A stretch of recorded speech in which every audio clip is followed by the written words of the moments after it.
Jeg hedder Maja Orgen Jensen, og jeg er forstander her i Kamillehusene. Kamillehusene, som har eksisteret siden 1998, er det her gode sted for børn og unge.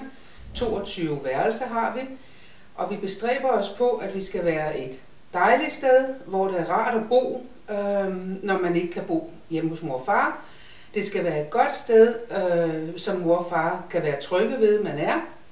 Og vi bestræber os selvfølgelig på godt samarbejde hele vejen rundt, både med forældre og pårørende, og med skoler og fysioterapeuter og andre, som har interesse for at gøre det bedste for barnet.